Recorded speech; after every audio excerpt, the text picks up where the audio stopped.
Hi, this is Kara Thompson, and this is my presentation on OCD and other personality disorders in the movie As Good as It Gets.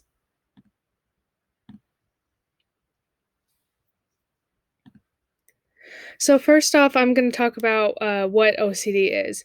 So, according to psychiatry.org, obsessive compulsive disorder, OCD, is a mental disorder that causes people to have constant unwanted thoughts that drive them to practice repetitive behaviors, often disrupting their social and daily lives. Subdisciplines in As Good as It Gets included social psychology, which is the scientific study of how people's thoughts, feelings, and behaviors are influenced by the actual, imagined, or implied presence of others. And it also included personality psychology, which is the characteristic sets of behaviors, cognitions, and emotional patterns that evolve from biological and environmental factors. So the main character in the movie is Melvin Udall, who is a misanthropic, successful romance novelist who struggles with OCD.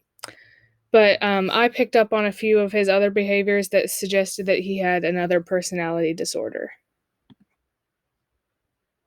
Um, the OCD symptoms that were shown in the film included like contamination fears, which is pretty common with OCD people. So throughout the movie, he wears leather gloves everywhere he goes. But in this first picture where he's picking up the dog, he has plastic ones. I couldn't find a good picture of him in the leather gloves. Um, and the second picture shows him. He brings his own plasticware to eat at restaurants because he doesn't trust the restaurant to properly clean their own silverware, and he just wants to be sure that he's not going to get contaminated or anything. And then in the third picture um, is another routine sort of thing. When he gets back to his apartment, he washes his hands with scalding hot water and multiple bars of soap just to make sure that his hands get clean. And he goes through a lot of soap each time he does this. So, throughout the film, Melvin exhibits a super inflated ego and maybe a superiority complex of some sort. He also has a very high sense of self importance, and I believe that hinted at a narcissistic personality disorder. So, for the first point, throughout the entire movie, he makes a lot of racist, homophobic, and just other degrading comments. He also fat shames a waitress just because his favorite waitress, Carol, wasn't there to serve him, which she was kind of part of his routine, and I guess that's what set him off, but still, there's, you know. So, the second point is he bullies a Jewish couple into leaving his table. Because it was that goes along with his OCD too. But the narcissistic personality disorder, I think, just made him believe that he's more important than everybody else and he has to get what he wants. So, overall, I thought the movie accurately portrayed OCD rituals. Melvin had really common routines that actual people with OCD go through every day.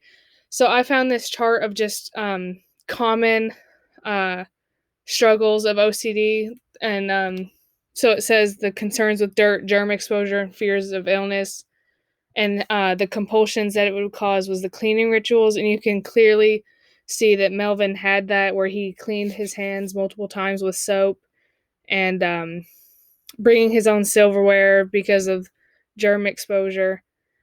Um, Oh, and the need for symmetry, order, and exactness. There is a shot where they film his apartment, and he has everything sorted out. Like he has color coded M&M jars, and the need to save or hoard. He also kind of has just a lot of books just piled around in his office, so that's also there. And I just want to.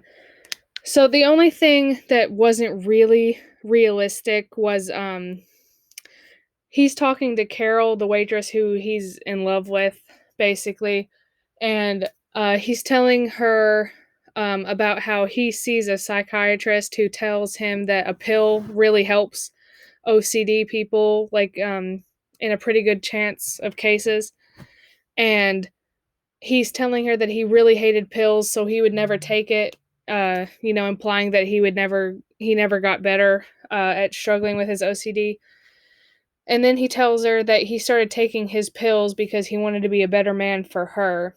While this is really sweet and romantic and whatever, um, this isn't really realistic. Treating OCD and trying to overcome it would be a lot more anxiety inducing. It'd just be a lot more complicated than just finding a partner that you really love and you want. I mean, I guess that would help, but it's not really that easy.